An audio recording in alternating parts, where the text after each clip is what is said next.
Gentlemen, welcome to another Pal of You Market Research video. Today we're going to be discussing how to understand your liberties and their cyclical nature, because you are constantly gaining and losing rights in a democracy, and maybe that's a feature and not a bug, and I'm going to tell you why. But in order to have that conversation, we're first going to discuss the differences between the left and the right. So you probably picked up by now that the left is overly concerned with being liked, like literally liked by their peers and like experiencing social acceptance, right? And not being perceived as mean, right? While the right is overly concerned with sticking to their principles regardless of the social climate. There's little budging for them. They are pretty black and white thinkers. There's not a lot of room for the gray. Like the left is pretty good at only living in the gray, and neither one is all that good, right? But the tension is kind of what we're going to be discussing in this video.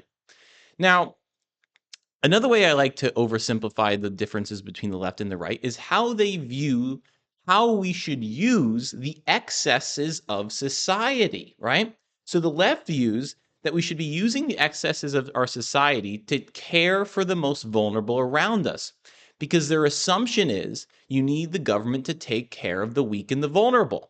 That's why they're constantly pushing things like welfare, health care, all these government subsidies, right?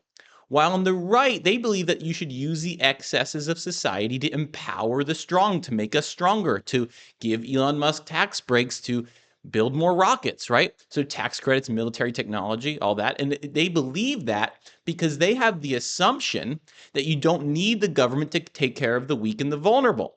And this is one of the most interesting differences to me about the left and the right, because the right understands that, hey, we care about our communities. We are paying attention to what's happening. Our church is constantly taking care of these families, blah, blah, blah. And that's why people on the right actually donate so much more money on average than people on the left. While people on the right are constantly gaming the system and trying to pay less tax, while people on the left are doing the same thing. Now, this tension leads to the abuse of rights and liberties, okay? This tension basically it leads to us temporarily suspending certain rights and liberties. Now, what do I mean? So let's use alcohol as our first example.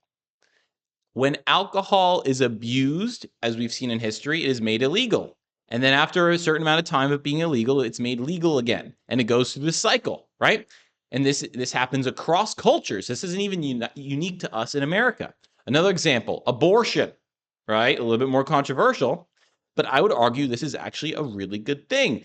Like Kanye West points out, there have been, over the last 15 years, there have been more aborted Black children over the last 15 years than children born in the African American community in America. So is it smart to actually, remove that civil liberty if it's something that's being abused by a population for a temporary period of time so that we can reinstill our values? Of course it is. And this is the healthy way to understand what's happening, right? But if you are in industries like alcohol, if you're in industries like gambling, right, you shouldn't be surprised that politicians and all these people are going to make your industry illegal, right? And gambling is a perfect example, because gambling is something that's becoming legal again right now.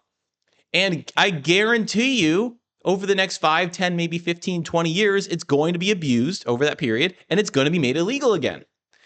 Because why? It's affecting the family unit. And that's the bottom line in American society when it comes to our values. And if you are challenging and undermining the family unit, your business is at risk, bro. So that is why alcohol is on the table for always being made illegal randomly during society. So you have to be careful being in the alcohol business. You have to be careful being in the abortion business, as crazy as that sounds to say out loud. Gambling. And also, if you guys can freaking share my videos a little bit more often, usury, high interest rate loans. Any interest rate above 12%, we can make illegal, guys. If we get enough people behind this idea, that's how democracy works, right? And we've done this before Christ. We've made interest rates over 12% illegal, right? Because usury is not capitalistic. It is predatory, okay?